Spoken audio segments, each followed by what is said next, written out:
Хайырлы кеш, НТР каналында яңалыклар тапшыруы, студияда Гүлия Нигматуллина, бүгінгі шығарылышының төп темалары.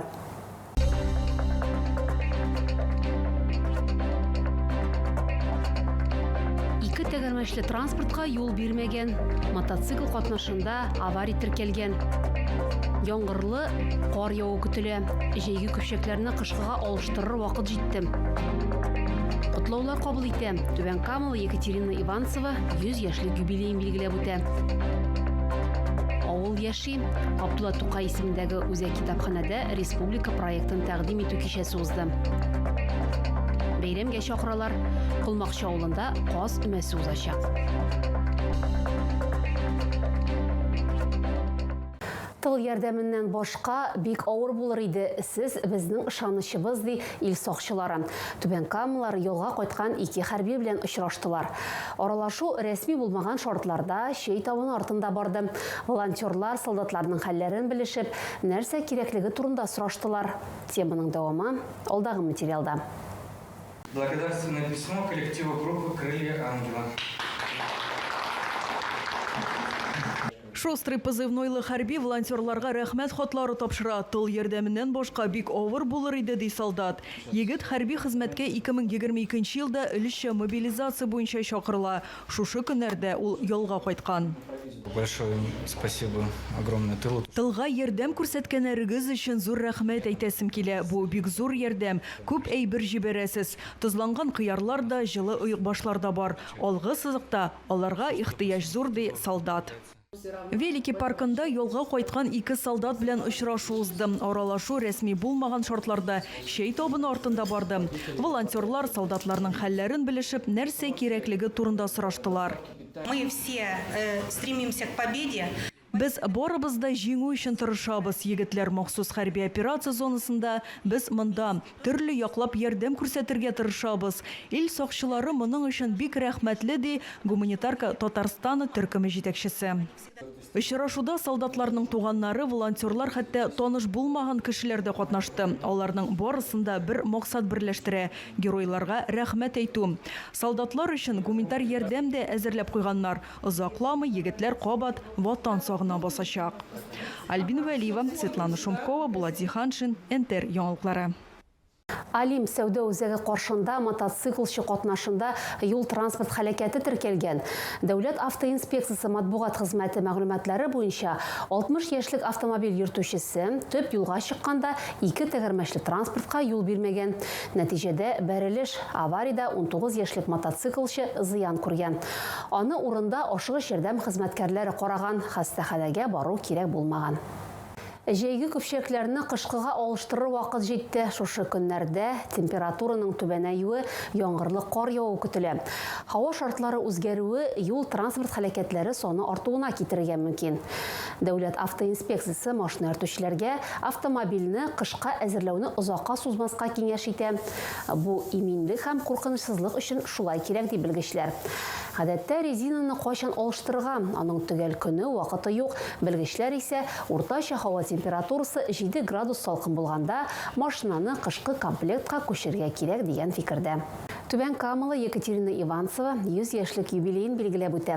Тыл хезмәтчәне сугыш чорына туры килгән балачагын яхшы хәтерли. Күп эшләргә туры килде ди мөхтәрәм шәһәрдәш. Ире Анатолий Иванович белән алтын туйга кадәр яшәгәннәр. Ике баланы аякка бастырганнар. Тормыш иптәше үлгәч, кызы әнисен Түбән Камага алып килгән. Хәзер 3 оныгы һәм 5 оныгчыгы кадер хөрмәтендә яши. Бүген юбиляр күп санлы котлаулар кабул итә. Тәбрикләү хатлары арасында Россия президенты Владимир Путиннан да хат бар. Сөйләр яңалыкларыгыз, уртаклашыр хәбәрләрегез булса, шалтыратыгыз, языгыз килегез. Безнең WhatsApp номеры 8917 90 76 077.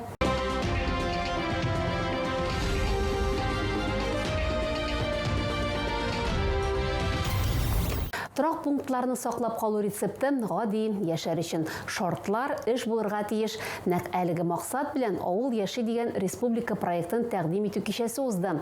Аның төп бурычы китапханәләр базасында мәгълүмати координацион үзәк булдыру. Беренчеләрдән булып проектка Кызыл Чапчак авыл җирлегендә яшәүчеләр кушылды. Нәкъ алар авылым җәүһәрләре бәйгесендә җиңү яулаганнар иде. Тулырак алдагы материалда. Әнисе нәрсә эшли, балалар шумен башлый дип инде. Вот мин шул тәрҗелек, катчылык белән заниматься итә башладым инде. Илнур Зәйнуллин әти әнисенең юлын дәвам итә. Кыш-кырт үрчетү белән шөгыльләнә. Аның азык-төлек продукциясе муниципаль һәм дәүләт оешмаларына җибәрелә. Ирешкән уңышлары да шактый. Фермер үзенең тәҗрибәсе белән уртаклашты. Иң мөһиме үз-үзеңә ышану ди ул. Эшне башлар алдыннан башта курыкмаска кирәк эштән. Эшне яратырга кирәк. Малны яратырга кирәк. Эштән курыкмаска кирәк.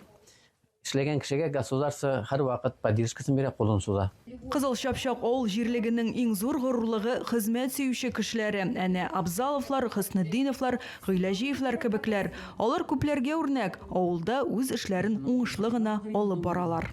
Минем киңәшем шул, кем курчылык белән заниматься итәргә тели икән, аларга бик нык тырышлык, үҗәтлек, үз эшләрен корт тутуны, табигатьне яратырга кирәк. Бу эшне яратмасаң эшләп булмый. Шуңа күрә уңышлар телим.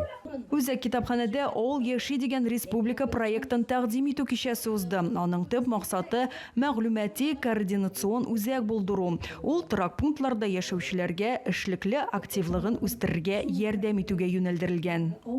Бүген Кызыл Чапчак авыл җирлеге белән иң уңганнар, иң булганнар, авыл җәүһәрләренең җиңүчеләре, беренчеләре белән шушы проектны башлап җибәрдек. Гөлнас Арысланова әйтүенчә, мондый очрашулар алга таба да дәвам итәчәк. Түбән Кама районында 15 авыл җирлеге бар. Һәрберсе тырыш кешеләре белән данлыклы. Альбина Вәлиева, НТР яңалыклары. Түбән Камаларны Кулмакчы авылында узачак Каз өмәсе милли юласында катнашырга чакыралар.